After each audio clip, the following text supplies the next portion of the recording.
Welcome back to our channel HPG के नकुल प्राशर।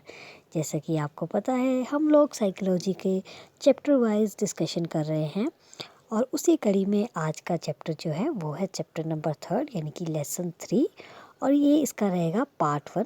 इसके जो भी आपको मतलब ये जो चैप्टर है इसके आपको क्वेश्चन आंसर करना बहुत ज़रूरी है। तो इसीलिए इसका जो सेकंड पार्ट आएगा उसमें हम सिर्फ इसके क्वेश्चन आंसर देखेंगे, यानी कि वंश परंपरा और वातावरण प्रभाव के जो क्वेश्चन आंसर बनेंगे जो कि एग्ज़ाम में अक्सर पूछे जाते हैं वो हम डिस्कस करेंगे, लेकिन पार्ट 2 में। तो आप प्लीज़ इस वीडियो को ध्यान से देखिएगा। ये वीडियो जो है इम्पॉर्टेंट रहेगा HP टेट के लिए, CTET JBT कमीशन 2023 के लिए। ये बहुत ही ज़्यादा इम्पॉर्टेंट वीडियो रहने वाला है और इसमें आपको सारे के सारे जो डाउट होते हैं वो आपके क्लियर हो जाएंगे। तो चलिए शुरू करते हैं। सबसे पहले देख लेते हैं वंश परंपरा और वातावरण प्रभाव के बारे में जान लेते हैं। वंश परंपरा और वातावरण पालक के व्यक्तित्व के विकास में जो है बहुत ही ज़्यादा महत्वपूर्ण भूमिका निभाते हैं। तो बच्चे का जो विकास होता है उसमें वंश परंपरा और वातावरण का इक्वल जो है रोल रहता है। दो बालकों में भिन्नता इन्हीं कारकों के कारण होती है। अगर दो बच्चे आपको विभिन्न दिखाई दे रहे हैं, भिन्न भिन्न उनके नेचर है या दुनिया का कोई भी इंसान जो कि अलग है, वो इन्हीं दो कारणों के कारण ही जो है वो अलग अलग दिखाई देते हैं। तो चलिए आज हम जानते हैं कि एक तो पहले हम देखेंगे इसमें वंश परंपरा का अर्थ देखेंगे, उसके बाद हम देखेंगे कि यांत्रिक जैसे कि कौन कौन से वंश परंपरा में यांत्रिकी के सिद्धांत कौन से हैं, और वंश परंपरा और जो वातावरण है इसका एक तो अर्थ देखेंगे और उसके बाद देखेंगे कि वंश परंपरा और वातावरण के संबंध में आप दोनों में क्या संबंध है। तो चलिए शुरू करते हैं। वंश परंपरा का अर्थ सबसे पहले हम जानेंगे। वंश परंपरा जो है ये होती क्या है। तो सबसे पहले तो यहाँ पे जो लिखा हुआ है उसको देख लेते हैं। एक निश्चित अंडे में विशिष्ट गुणों की संभावित उपस्थिति। एक निश्चित अंडे में विशिष्ट गुणों की संभावित उपस्थिति वो होती है वंश परंपरा। चलिए अब डिटेल में देख लेते हैं। वंश परंपरा की व्याख्या एक निषेचित यानी कि फर्टिलाइजेशन के समय एग में जो भी गुण संभावित उस समय पे उपस्थित रहते हैं वही वंश परंपरा है। जीव विज्ञान के आधार पर वंश परंपरा का अर्थ उन गुणों से लिया जाता है जो कि फर्टिलाइजेशन के समय जो है विद्यमान होते हैं। तो फर्टिलाइजेशन के समय जो भी गुण विद्यमान होते हैं उन्हें जीन्स कहा जाता है या तो वंश परंपरा उसको कहा गया है। इन्हीं संभावनाओं से जो है ये विकसित किया जा सकता है। तो चलिए अब हम जानते हैं वंश परंपरा की अवधारणा। आपको ये टॉपिक जो है ये साइंस स्टूडेंट्स अगर आप हैं कोई तो आपको बहुत अच्छे से समझ आ रहा होगा, लेकिन कोशिश मैंने भी की है कि आपको मैं जो आर्ट स्टूडेंट है उनको लिए अच्छे से इसको समझा सकूं। आपने सिर्फ इतना याद रखना है कि वंश परंपरा वो होती है जो फर्टिलाइजेशन के समय जो एग में जो भी विशिष्ट गुण एक माता पिता से बच्चे को मिलते हैं वही जो है वंश परंपरा होती है। अब हम जानेंगे इसकी अवधारणा के बारे में। वंश परंपरा के बारे में दो दृष्टिकोण बहुत ही ज़्यादा देखे गए हैं। दो दृष्टिकोण वो कौन कौन से हैं। एक तो है सीमित अवधारणा। सीमित अवधारणा के अनुसार क्या होता है कि वंश परंपरा का अर्थ होता है समानता, यानी कि एक जो सीमित जो अवधारणा है वंश परंपरा की वो कहती है कि समानता, यानी कि एक जो मनुष्य का बच्चा होगा वो मनुष्य का ही बच्चा होगा, ना कि किसी शेर कुत्ते या हिरण का बच्चा नहीं होगा। ये आपने याद रखना है, ये इसकी सीमित अवधारणा है। लेकिन वहीं दूसरी ओर जब हम देखते हैं विस्तृत अवधारणा के अनुसार वंश परंपरा और असमानता दोनों रूपों में हो सकती है, यानी कि कम भी हो सकती है और ज़्यादा भी हो सकती है। इसका अर्थ हम इस प्रकार से देखते हैं कि जो गुण होते हैं वो आंशिक रूप से हम लोग जो है ग्रहण करते हैं, यानी कि मतलब पूरे के पूरे ही गुण हमें नहीं आ जाते हैं, उनमें से कुछ एक गुण ही हम लोग जो है वो ग्रहण करते हैं, संपूर्ण रूप से नहीं। तो ये आपने ध्यान रखना है। जो विस्तृत अवधारणा है वो क्या कहती है कि दोनों रूपों में जो है वंश परंपरा और असमानता दोनों रूपों में हो सकती है, यानी कि इसका अर्थ है कि हम आंशिक रूप से गुणों का ग्रहण करते हैं जबकि संपूर्ण रूप से नहीं। विशिष्ट गुणों के विकास के लिए जो है जो विशिष्ट गुण होते हैं उनके लिए जो जीन्स होती है वो उत्तरदायी होती है। और बच्चे का जो लिंग का निर्धारण है वो भी गर्भाधान के समय जो है निर्धारित होता है।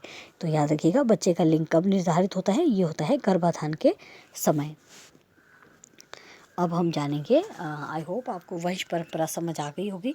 अब हम जानेंगे वातावरण के बारे में कि वातावरण का क्या प्रभाव पड़ता है।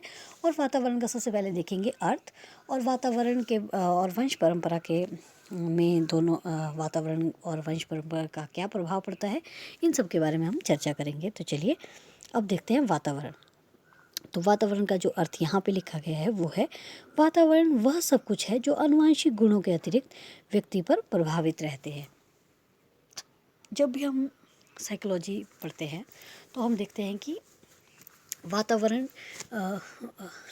जो है, यानी कि बच्चे का जैसे ही जन्म होता है तो वैसे ही वो वातावरण के संपर्क में आ जाता है। और वो सभी चीज़ें जो कि आनुवंशिक गुणों के अतिरिक्त, आनुवंशिक गुण तो आगे जब बच्चा जो है प्रसव पूर्व अवस्था में होता है तो उस समय जो बच्चे का सिर्फ माता से ही उसका संपर्क होता है और उसके जो आनुवंशिक गुण हैं उन्हीं का ही जो है वही उसमें विद्यमान होते हैं। लेकिन जैसे ही उसका जन्म होता है तो उसका जो संपर्क है वो वातावरण से होता है। तो जो ये डेफिनेशन है वो बताती है कि वातावरण जो है वह सब कुछ है जो आनुवंशिक गुणों के अतिरिक्त व्यक्ति पर प्रभावित रहते हैं। और इसी के लिए जो है और भी हम एक दो देख लेते हैं वातावरण की जो भी हमें डेफिनेशन है यहाँ पे दी गई। तो वेल्ड कहते हैं कि वातावरण वह सब कुछ है जो आनुवंशिक गुणों के अतिरिक्त व्यक्ति पर प्रभावित रहते हैं, या तो वातावरण उन सब कारकों का समाहित करते हैं जो मनुष्य पर प्रभावित रहते हैं। तो आपने ये बात ध्यान रखनी है कि वातावरण जो आनुवंशिक गुणों के अतिरिक्त जो भी कुछ है वो बच्चे के लिए वातावरण है, ये आपने ध्यान रखना है। और वातावरण और जो वंश परंपरा है इसका बहुत ही ज़्यादा इम्पॉर्टेंट रोल रहता है बच्चे के विकास में। अगर बच्चे को आनुवंशिक तो अच्छे गुण बच्चे को ट्रांसफ़र हो गए हैं और वो बच्चा बहुत ही बुद्धिमान भी है, लेकिन अगर उसको वातावरण सही से नहीं मिलता है तो इसके जो है बहुत ज़्यादा लूप होल जो है वो देखने को मिल सकते हैं। बच्चे का मानसिक शारीरिक विकास जो है वो अच्छे से नहीं हो पाएगा। तो ये था वंश परंपरा और वातावरण का डेफिनेशन। अब हम जानेंगे इसके बीच संबंध क्या है, यानी कि इसके क्या प्रभाव रहते हैं। चलिए देखते हैं। विद्वान वर्ग और मनोवैज्ञानिक जो लोग होते हैं, जो मनोवैज्ञानिक है, उनका बच्चे के विकास और वंश परंपरा और वातावरण के प्रभाव में जब भी इन दोनों की बात होती है तो इनमें मतभेद रहा है बहुत ज़्यादा, विद्वान वर्ग और मनोवैज्ञानिकों में। वंश परंपरावादी दावा करते हैं कि बच्चे का विकास जो है वंश परंपरा ही सर्वस्व है, यानी कि जो सबसे ज़्यादा इम्पोर्टेंट किसी बच्चे के लिए है तो वो उसका वंश परंपरा ही है। ये कहना है जो वंश परंपरावादी है उनका कहना है कि बच्चे में वंश परंपरा ही एक बहुत ही इम्पोर्टेंट रोल है, वंश परंपरा के बिना बच्चा आगे नहीं बढ़ सकता है। लेकिन जो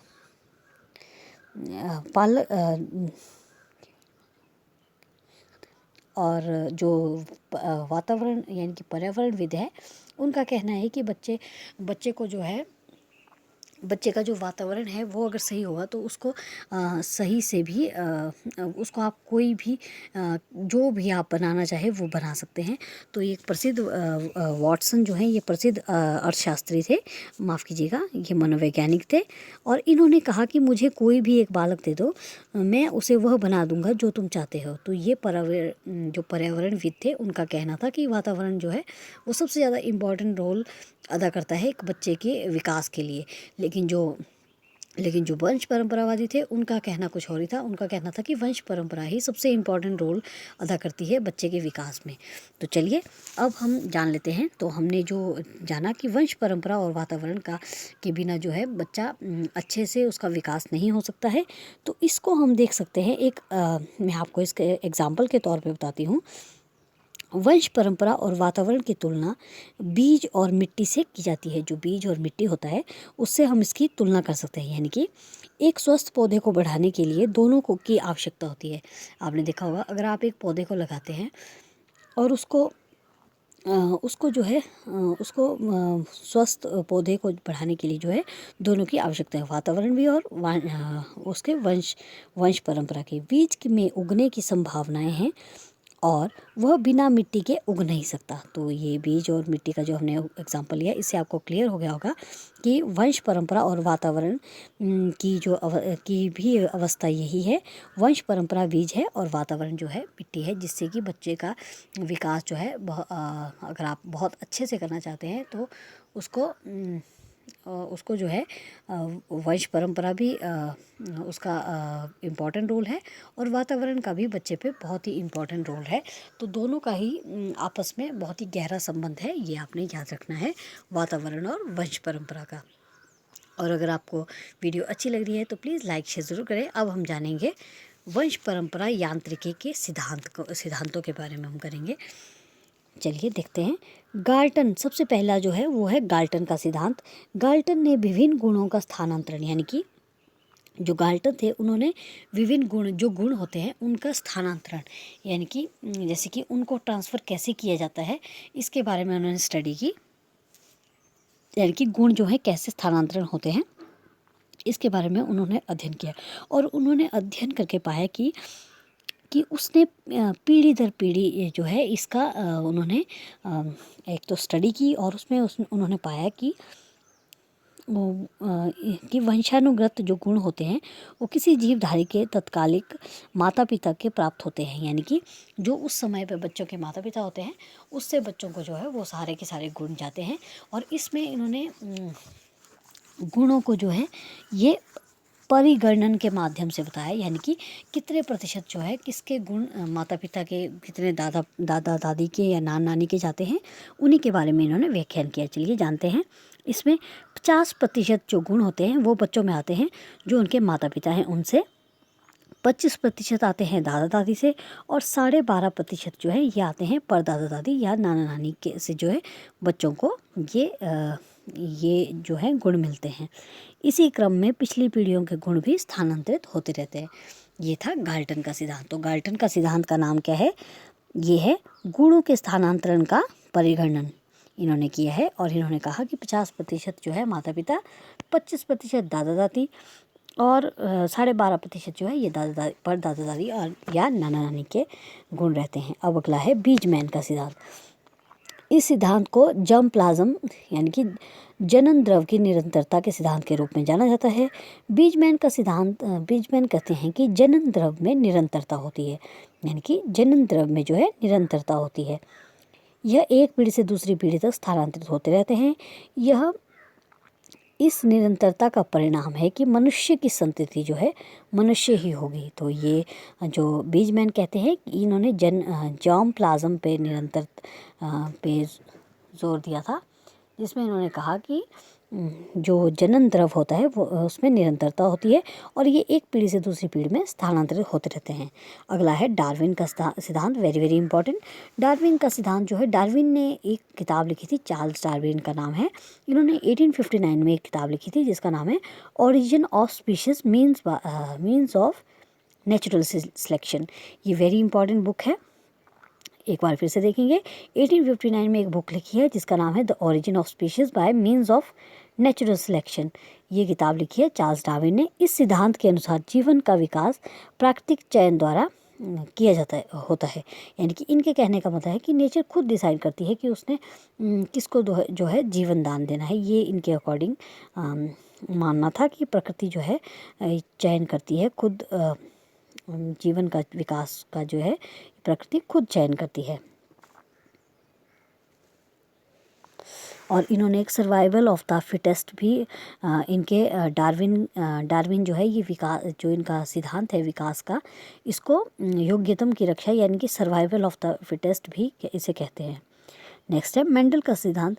तो आपसे एग्जाम में ये तो मेंडल बहुत ज़रूरी पूछा जाता है। मेंडल का सिद्धांत जो है ये मेंडल जो है सबसे पहले ऑस्ट्रेलिया के रहने वाले थे और इन्होंने आनुवांशिकता के जनक के आनुवांशिकता, फादर ऑफ हेरिडिटी के जनक के रूप में इनको जाना जाता है।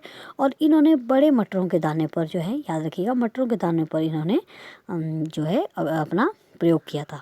याद रखिएगा, मेंडल ने जो है अपना प्रयोग किस पे किया है, मटर के दानों पर। और ये ग्रेगर मेंडल जो है ये ऑस्ट्रेलिया के रहने वाले थे। इनको आनुवांशिकी का जनक भी कहा जाता है। नेक्स्ट है लेमार्क का सिद्धांत। लेमार्क ने जो है विकासवाद का सिद्धांत दिया है। लेमार्क ने किसका सिद्धांत दिया है, ये आपने याद रखना है, विकासवाद का। वह कहते हैं कि प्राणी वातावरण में अपना अनुकूलन करते हैं, यह जीवधारी की आवश्यकता है। अनुकूलन उसकी आंतरिक इच्छा की पूर्ति करता है और जीवधारी अपने आप में सुधार लाता है। तो ये आपने याद रखना है, विकासवाद का सिद्धांत किसने दिया है, ये दिया है लेमार्क ने। कल हम इसके जितने भी क्वेश्चन आंसर बनेंगे उसको हम देखेंगे, क्योंकि इस चैप्टर के क्वेश्चन आंसर बहुत ज़्यादा एग्जाम में पूछे जाते हैं। और अगर आपको वीडियो अच्छा लगा तो प्लीज़ लाइक शेयर ज़रूर करें। आई होप आपको वंश परंपरा और ये वातावरण का प्रभाव जो है ये अच्छा टॉपिक लगा होगा। और ये बहुत ही इम्पॉर्टेंट टॉपिक भी है, एग्ज़ाम में हमेशा कुछ ना कुछ यहाँ से पूछा ही जाता है। Thanks for watching.